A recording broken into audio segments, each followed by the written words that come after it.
Hey, Rich Laster with biweekly.com, and this is Blunt on Business. Today, to wrap up our series on things you need to be doing this summer while your competition's at the beach to get ahead, today we want to talk about misprioritizing leads.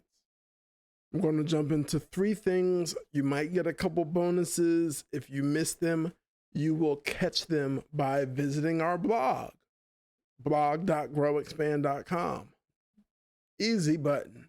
But I really want to walk you through this because there is no way you can afford to continue to run your business by luck.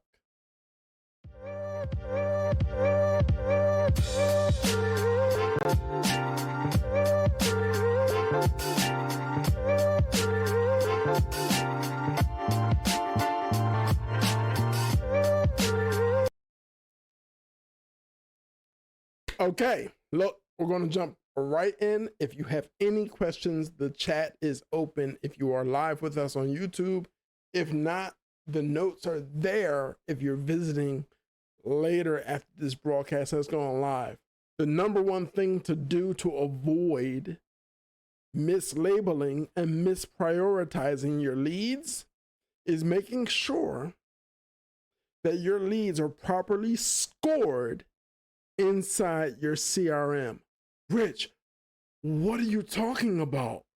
Well, lead scoring is not complicated at all. What you need to know before a prospect becomes a lead are the very things that sales looks for as they begin the sales process. So this is where you can tell from the door if sales and marketing are communicating with one another. I'm going to say if this is a problem, they're not. All right. Marketing should be speaking to the attributes and the stages of the buyer journey of the ideal client profile. If marketing is doing that, then marketing knows the attributes of a high-scoring lead. A high-scoring lead is someone who matches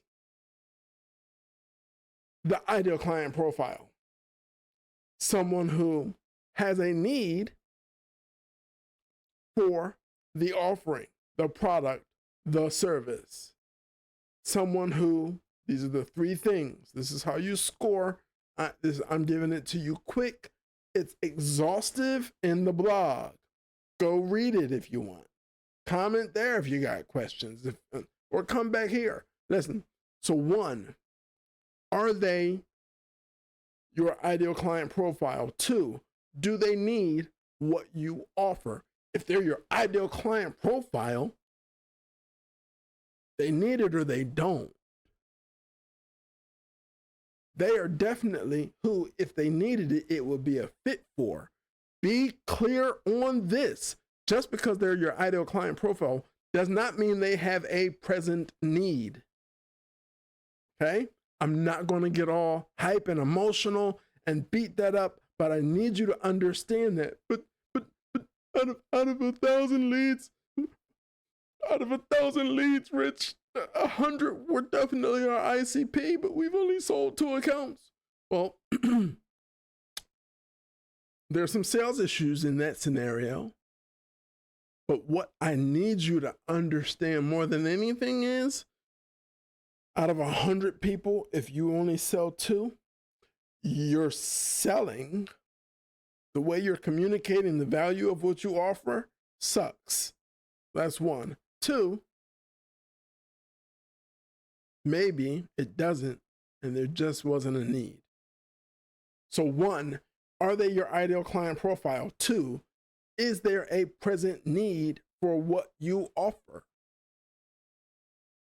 3, is there a budget for what you offer? There are startups that always need sales and go-to-market help. There are startups who can't even afford our $1,700 strategy roadmap. And that's no judgment, but I mean, You gotta stand somewhere. Okay? People who are always bending for everyone else find themselves in the poorhouse and unprofitable. So when we are scoring a lead, we are scoring a lead based on the attributes of what a client looks like. Okay? Where are we doing this? Number one was scoring leads properly. Where are we doing this? I'm so glad you asked. You're right on the ball. We are doing this in our CRM. At growexpand.com, we customize Pipedrive CRM for businesses under 20 million in revenue because it does everything you need if you're a business under 20 million in revenue. AI generated reports because I know you don't have time to figure out how to generate a report. And I'm not always going to be there to hold your hand. I get it. But I want you rocking and rolling every day without hating the software because it's not tailor fit to your business and what you have to do. So when I say make sure, number two, to not mislabeling or misprioritizing the leads you're going after. Technology is everything. Where your prospects and your leads are concerned, your CRM is where all of that lives. All right? If you are using an Excel spreadsheet, get on my calendar. You can't afford till tomorrow. Call me. Like, really? Oh my God. Like, come on. Because this is the tail end of July. In 30 days, some kids will be going back to school. In 45 days, all kids will be going back to school. You have hours. You don't have days to waste. Sneak off to the beach on a Saturday. Yeah, it'll be traffic. It'll be crazy. So what? If you need to be at the beach that bad when you know darn well inflation is killing your business, then you know that now is all you truly have. So when we talk about technology and enabling your sales process and your sales effort with technology, I'm talking about making sure we are what? Labeling leads properly. We are scoring leads properly. We're in our CRM. Those pipeline stages serve a lot of purposes when we customize them for you. Out of the box, you won't get this at all. Okay, you will never buy a CRM out of a box that has a lead scoring tab. No. So take control. Take control of your life. You hear a lot these days about being nice. Fuck that. Be kind. Be kind. Everybody deserves kindness. Niceness is a little bit too much. You paint a target on your back for the gaslighters and the con artists. No. Be honest. Be direct. Don't be too curt. You know, post-COVID, everybody's feelings are hurt. They're not like you and I. Feelings have no place in business. It's like crying in baseball, right? But let's get back to the things that I really want to help you avoid. So one, we helped you avoid, right? Not scoring your leads at all. We covered that. Two, technology, CRM. If you cannot afford a CRM at all, you're going to use the free version of HubSpot. There, I said it. It's for it to actually be functional, it's going to cost you roughly 8 times what the software we use is going to cost you. So once you can afford to pay, call me. If you need free, HubSpot has a free version. Bells and whistles are expensive as beep. Okay. Number 3. So number 1, are we scoring leads properly? Before a prospect becomes a lead, are you really moving a prospect to a lead and you know it's a -3? I'm going to say no, right? But it happens. We've seen it happen. Listen, I won't beat you up about it. Let me take a look at the live chat, see if we have any. We have no questions right now. So we're going to jump right to number 3, and then I'm going to let you get back to work. Number 3 is we want to refine, crystallize, and perfect our understanding of our ideal client profile as if Warren Buffett is ready to invest in your company. You know, Warren Buffett and Charlie Munger dot every I, cross every T, and they want to know if you're doing it already, right? That proves that you're leading the company well, but you've got your finger on the pulse. Understanding your ideal client profile is not something that's done once and forget about it. Okay? Things change, environment changes. Those of you who are B2B focused companies, your ICP is changing. Why? A large number of companies in the B2B space have tightened the belt and gone lean. What does this mean? This means that where they could, they installed AI instead of people. Where they could, they installed robotics and machine learning instead of people. Where they could, they laid off. Okay? If they didn't see clearly and immediately in this reactive mode where it impacted top line revenue, sales, or bottom line revenue, operations, operational efficiency, chop, chop. So when you're looking at your ideal client profile, their psychographics are changing. What's important?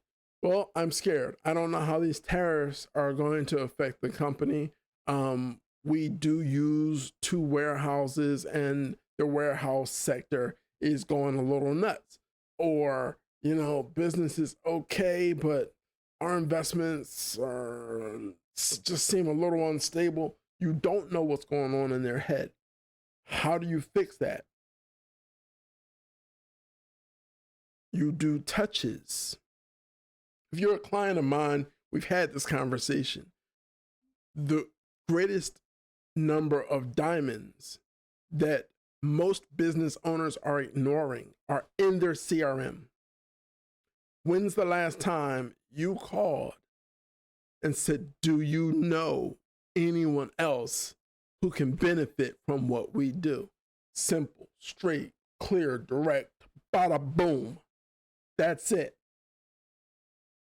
So I want you always, this is the bonus. This is the bonus. This will set you apart from 93% of Americans. Correction, humans. I want you always curious. Engage with curiosity at all times. Assuming you know the answer will quickly come back as arrogance and hubris because there's always room for you to learn something more. What you learn new, I want it to be a note in your CRM. Everybody say CRM. Yes. Hallelujah. I need you to not be a 93%er. You can't react. You can't feel. You can't think you know. You can't assume. You can't perceive. You must engage with curiosity. You are now the founder of Toyota Motor Corporation. who built his business on the 5 whys. When you don't know something, when you're not sure, I want you to ask why 5 times. Ask why until you get complete and total understanding. 360 degrees. That's the bonus. So when we're trying to avoid mislabeling and misprioritizing leads, so in other words, we're spending time on all leads when we really should be spending priority and giving priority to those leads likely to convert. You made some assumptions there. You bought a lead list from somebody you really like a lot. Oh my God, great guy, yay. How old are the leads? Rotting is a real thing. There are companies that develop and generate leads. Okay? That lead is warm for 36 hours after that person responded to whatever click here, or you understand what I'm saying? You're buying cold leads. Understand that. Understand that. So when you are scoring them, you have too little information. Rotted time is rotted information, and rotted information should be treated like an ice cube. You don't know what's in the center of that iceberg. You are an explorer. You are going to dedicate the time and effort to finding out. We just covered the 3 priorities to understanding how to value, how to track, and how to identify leads so you know where to spend your time and effort and money. I'm Rich Laster with growexpand.com. We are the revenue growth architects. We have salespeople if that's what you need, but we find that before we ever talk about selling, having a plan to do so successfully needs to be in place. If we can help, we'd love to. Follow us on social media at growexpand. We're all over the place. Now a word from our sponsor. A bit about our company. We produce strategies and deploy experts to grow your business revenue. The success of our clients is a direct result of the 25+ years of sales and marketing experience of our founder, Rich Laster. We take the guesswork out of increasing your revenue. Our reputation is built on results, not another roll of the dice with your marketing budget. Visit growexpand.com to learn how.